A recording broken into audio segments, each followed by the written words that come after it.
I figure I'll speak through this medium before I speak through this medium. So hope you guys enjoy. This is All the Things You Are by Jerome Kern.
Thank you. Thank you very much. My name is Mark Meadows. I grew up in Dallas, Texas. I went to Johns Hopkins and Peabody Conservatory here for psychology and Peabody for jazz piano. I currently teach at Duke Ellington School of the Arts in Georgetown and love what I do. I guess it's about all you guys need to know about me for now. So I was thinking about what was I going to talk about when I came here, and I was thinking, it wouldn't be truly jazz improv if I planned out this speech. So instead of planning out the speech, I thought, you know what, I'm just going to go up here, and I'm going to have some ideas, and I'm going to give some ideas and some come up with some words and some phrases, and just deliver a message to you guys without planning something. So it's jazz improv. What I just did was I improvised something, and so I'm going to improvise what I'm saying right now.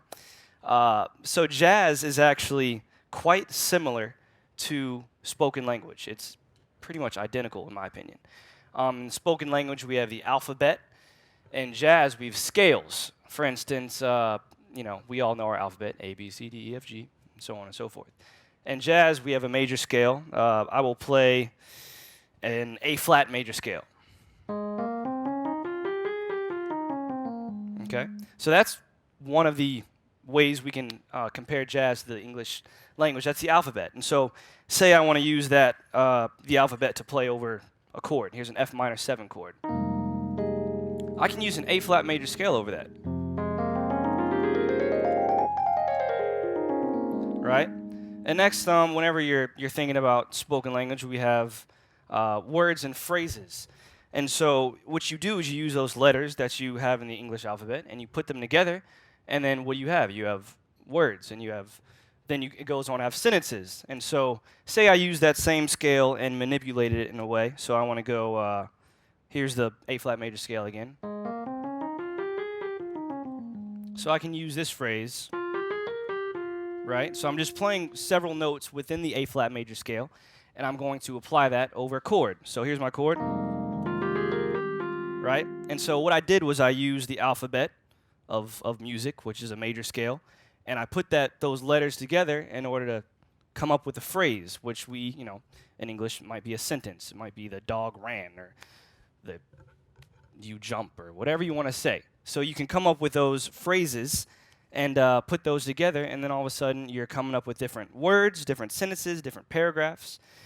In jazz, we also have literary terms. So say once you learn the phrases and the words and you're able to speak the language, and then you have to go on a little further and read some literature, use some metaphors, you can read poetry, whatever you want to do, and that's the same thing with learning jazz improv. So what you do is you actually need to go listen to the music and imitate what you hear, because whenever we're learning languages, the best way to actually learn the language isn't just to learn it from the books, but actually to immerse yourself in the culture and speak with people that are fluent in that language.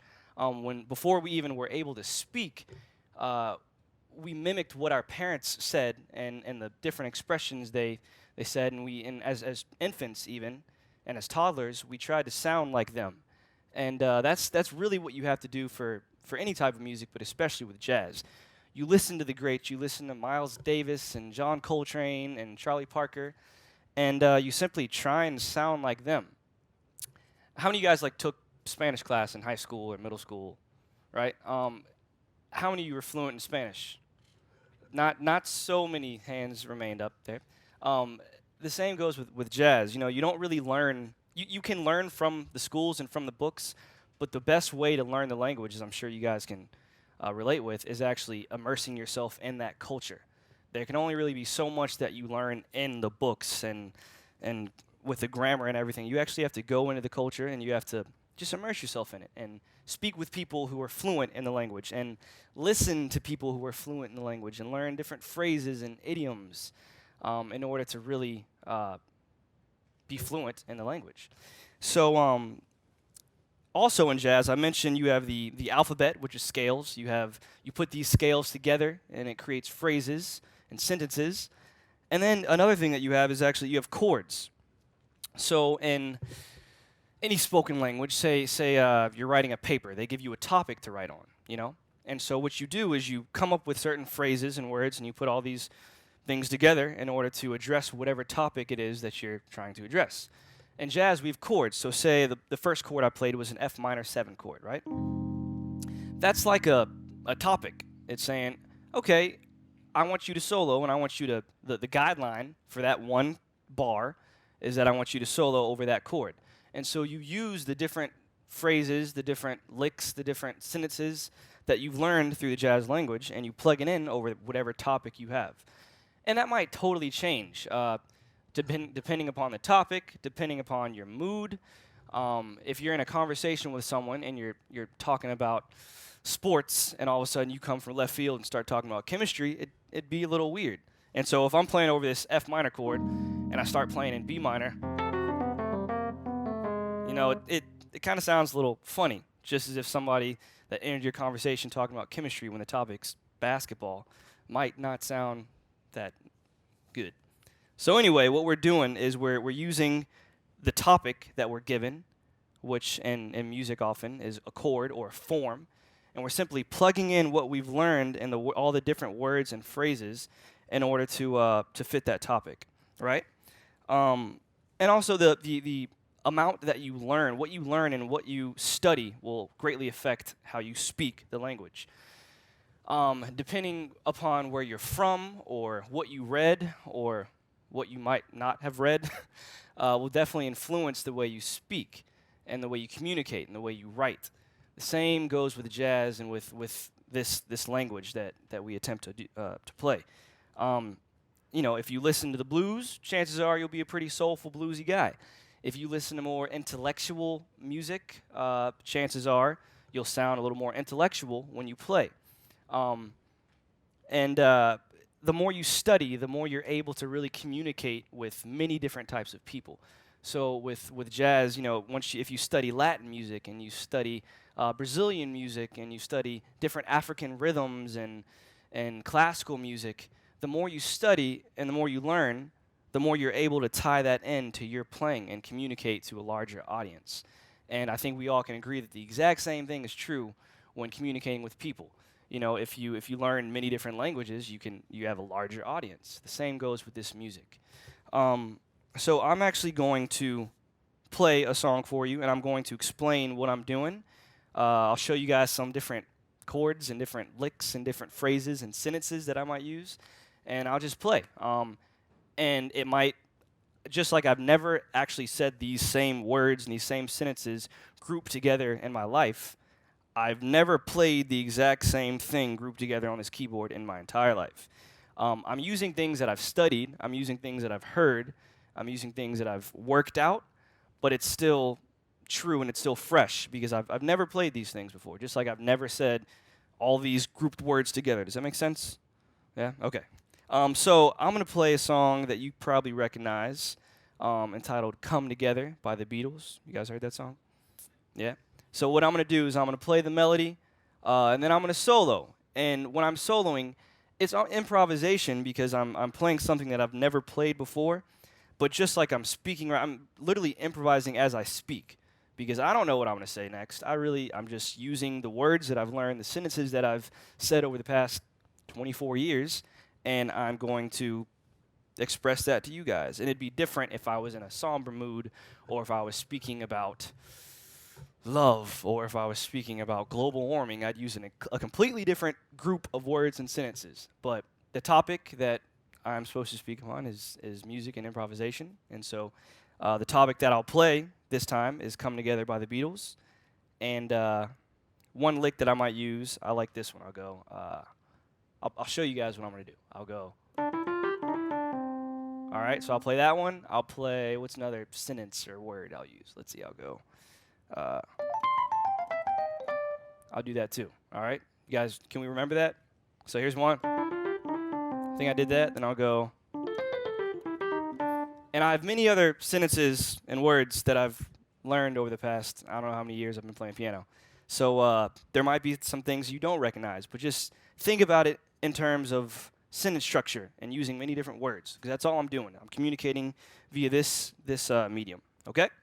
So I'm going to play it, and I guess I'll take questions after that. Any questions so far?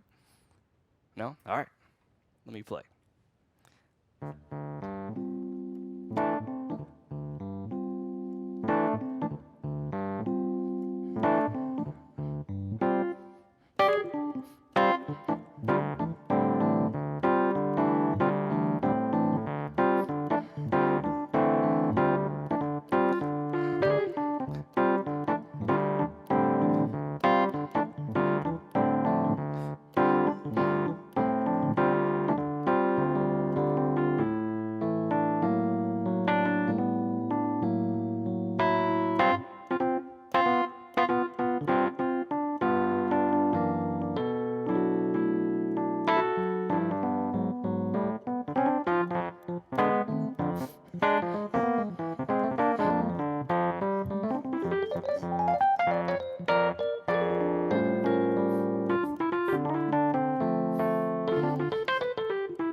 You guys hear that? Yeah? I'll do it again. Here we go.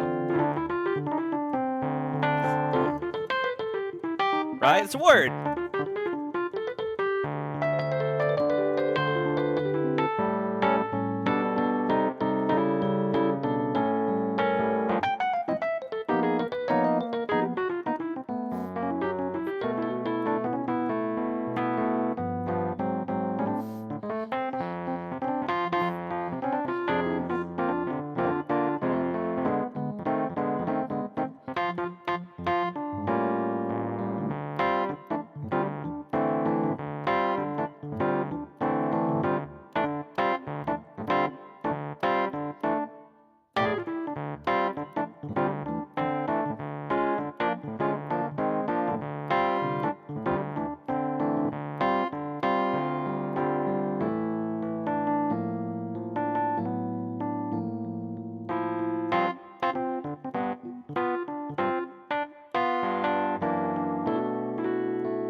So that was Come Together by the Beatles. Thank you.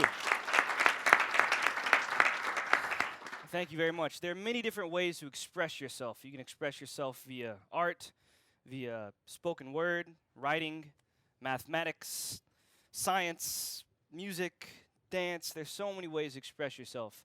And you know, they're all the same. We study how to learn how to play jazz, but you know, it's everything is all connected.